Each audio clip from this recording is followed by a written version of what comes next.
This documentary takes you into the heart of Nairobi's informal food sector, uncovering the hidden realities behind the vibrant street food culture. While these eateries are a lifeline for thousands, they also serve as a breeding ground for unseen dangers that jeopardize public health. But behind these rich flavors and familiar scenes lies an underlying truth. Beneath the surface of these food scenes lies the dangers that threaten the lives of those who depend on it. Join me, Rachel Gambo, as we delve into the miseries of not just food, but survival, resilience, and ignorance. Welcome to Beneath the Flavor, Unraveling the Ghetto Eateries.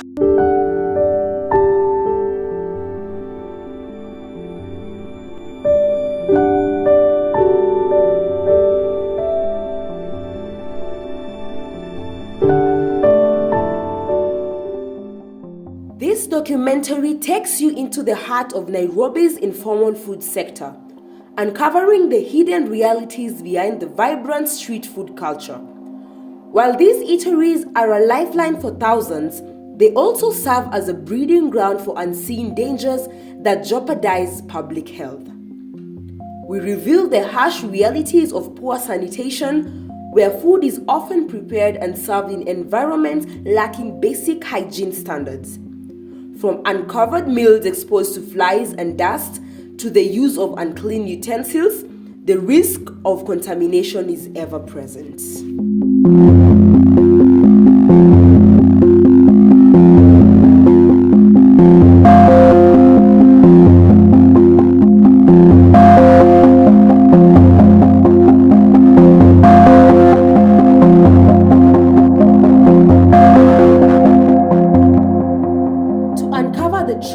Our team went undercover, blending in with the crowd and posing as customers. Equipped with hidden cameras, we captured the unfiltered reality of Nairobi's street food sector. What we found was deeply unsettling. Food prepared in unhygienic conditions, handled by vendors with little regard for cleanliness, unwashed hands, touched ingredients, and greasy utensils were used, and not only, but uncovered food sat exposed to flies and dust.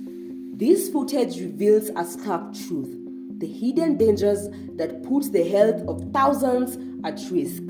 What seemed like a simple meal is in fact a gamble with public health.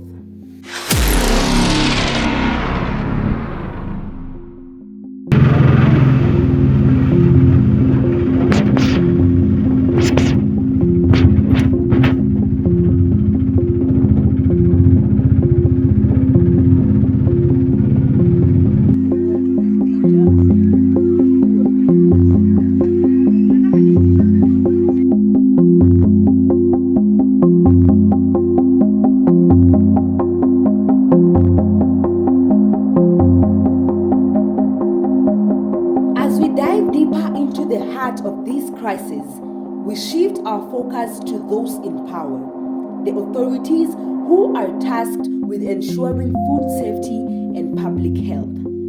In our interviews with Dr. Lucy, a public health official, we confront the question: why are the inspections infrequent and enforcement weak? My name is Lucy Kuto. I'm a clinical officer with both diploma in clinical medicine and degree in clinical medicine. Currently I'm a tutor at Mahanaim Education Institute, taking through caregivers with the course. So what screams poor hygiene standards in a hotel room or fast food outlets? So the moment you go into an hotel room and you find the place is dusty, you find a lot of flies running around, you find leftovers on the table, and then maybe you find the poor drainage outside there. It shows a lot that the hygiene in that place is not good. To some places you even go to an extent of seeing cockroaches running around. There are many risks, but I just mentioned a few. So one of them is food poisoning. Yes, another one is diarrheal diseases, which are so many. So, to more of it, gastroenteritis as part of the diarrheal diseases that causes dehydration. Others like salmonella, but nowadays is kind of little bit of it, not so much, but mostly in these outlets, cholera. Yes. Unaangaliaje? Una confirm aje kaibu? Sawa.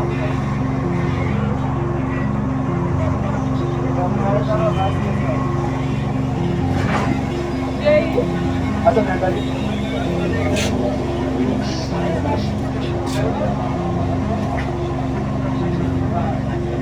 Sawa.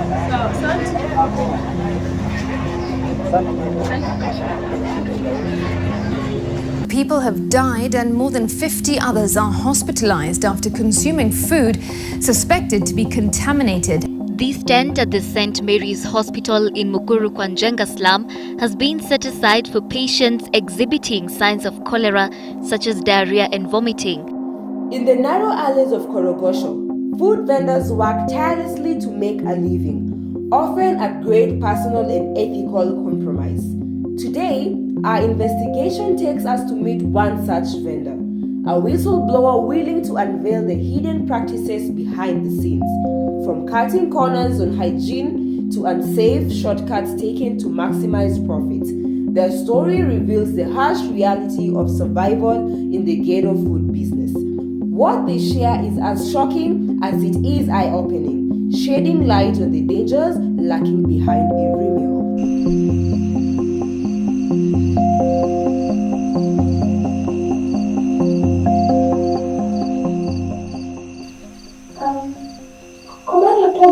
Mary wake shi na nimeta side za Korogosho, so I have been around there for about 2 years now. So nimeishi huko, so nimetoka Siza Kirinyaga, nilitoka huko kutoka home. My mother ako nataka, cause nilishika ball ya my boyfriend, but alininuka, so nikaona the cheapest place ya kuishi ni Korogosho, cause hata it's ni arata ni friends, my friends waliniunganisha huku, so huku ndio nimekuwa nikistay for around 2 years now. Mama Lucy ni mchafu sana. Ni mchafu. Hata customers siwezi ita customer ati marafiki zangu wakuje huko. Siwezi digehota todo. Huko hiyo place ni chafu. Wanakuja huko tu ni walevi na wachokola wenye hawajiwezi. Alafu pia unaweza jiuliza kwani kanjua wakujangi. Yes, kuna hao city council. Wakaa makahobo. Wanapeana ile mnaitaka corruption ama nini? Wanapewa pesa kidogo ya chai. Kwa sababu mama Lucy hana license. Alafu sasa inabidi sasa pia tu amepeana hongo. Some are doing their work. As I mentioned earlier, corruption is the main problem. Okay.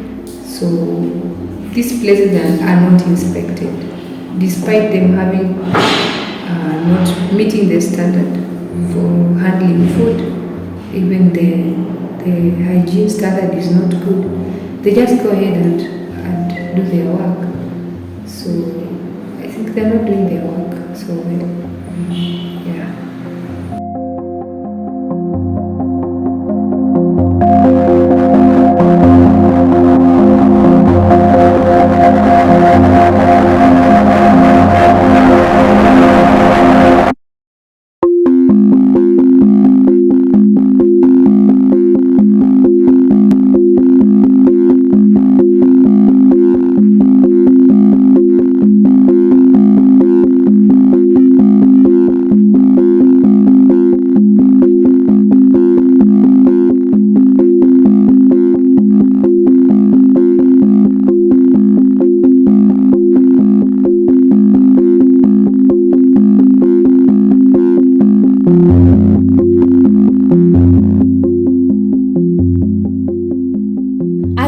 dive deeper into the heart of this crisis, we shift our focus to those in power, the authorities who are tasked with ensuring food safety and public health. In our interviews with Dr. Lucy, a public health official, we confront the question, why are the inspections infrequent and enforcement weak?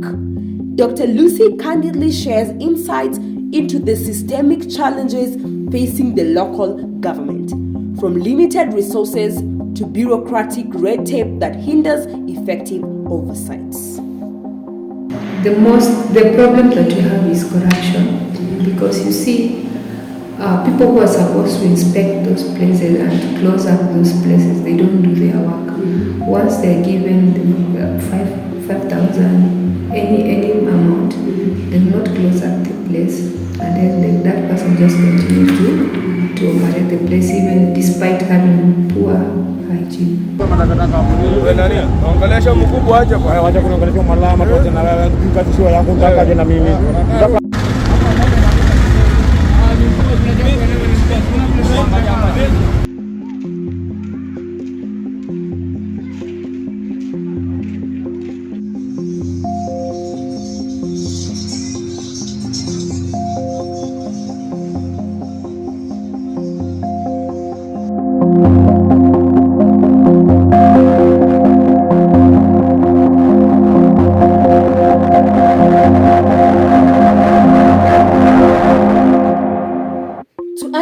The magnitude of the issue, we compare Nairobi's approach to food safety with that of other cities in the East Africa region, where regulations are stricter. These comparisons underscore the stark differences in how food safety is prioritized, highlighting the urgent need for reform in the way Nairobi addresses public health in its informal sectors. The question remains, will those in power step up to ensure that these dangerous practices are curtailed, or will the cycle of neglect continue to put thousands of lives at risk?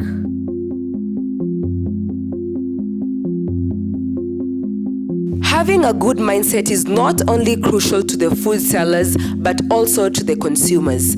With us here is Ms. Roslyn, who is a beneficiary of an NGO responsible for mindset programs, and she is going to highlight for us the importance of mindset in relation to the food culture and hygiene. Yeah, my name is Roslyn Nekunda, and I'd like to say about how the day I met IYF and how I came to learn about IYF programs, especially mindset program.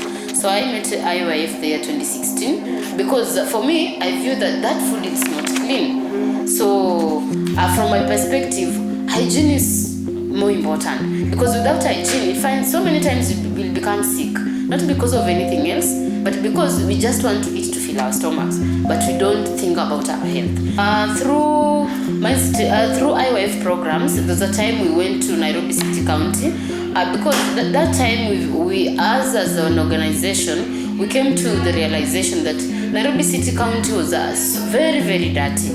Yes, and that time you find that people, yes, even though they were cleaning, but they were not doing thorough cleaning. But now through our organization and also through our chairman, that time was able to tell us, can we go out as IYF volunteers to go and clean the streets? So that time we were so happy, we were so grateful and joyful in our hearts, because we were able to go out there, clean the streets of Nairobi town, so that when we walk around, we know, we are walking in a clean environment, not just any environment, because that is how we came with a motto, let us now make Nairobi City County clean, and also let us make it work.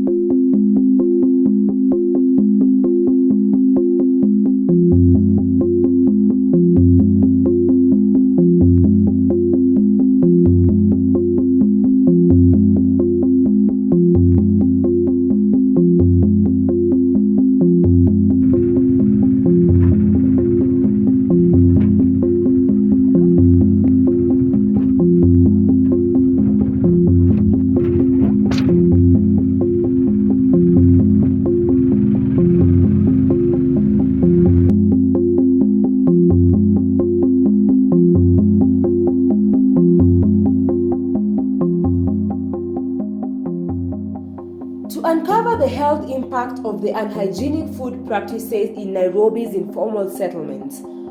Our investigation takes us to the heart of the ghetto. Here, we visit a local pharmacist who witnesses the consequences firsthand, from foodborne illnesses to recurring infections. The cases handled in this small pharmacy reveal the toll that poor sanitation takes on the community. With their unique perspective, we gain insight into the hidden health crisis and the urgent need for change. Okay, my name is Phoebe Achieng Odok. I'm a pharmacist, and being a pharmacist has been my passion ever since I was even in college. In most cases in my career, as I've been doing my job, I've been finding a lot of cases related to the gastrointestinal infections. These are infections related to the hygiene of what we eat, what we consume. So where in the area that we are currently, where my pharmacy is located, a lot of cases have been coming because of the food that they eat from the hotels and even the water that they drink.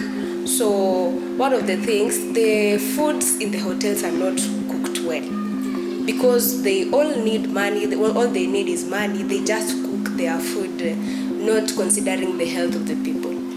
They do it quickly so that they get the money. You understand? Then the water that they take are not well maintained, and the sanitation of the water is very poor.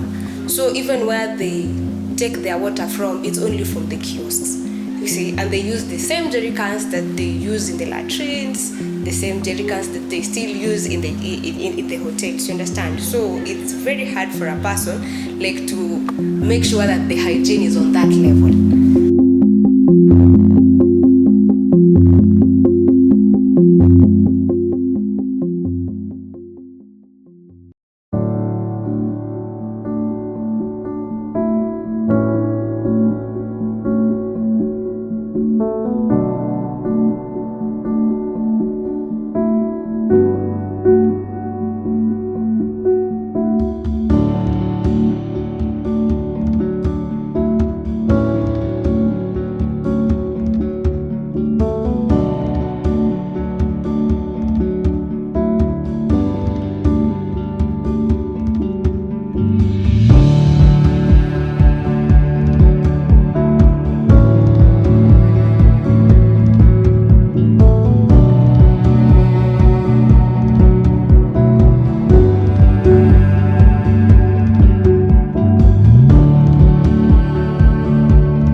And dignified food is one that affects all of us. Change is possible, but it begins with action and awareness. I have been yours, Rachel Gambo, and this is Beneath the Flavor, Dangers of Ghetto Eateries.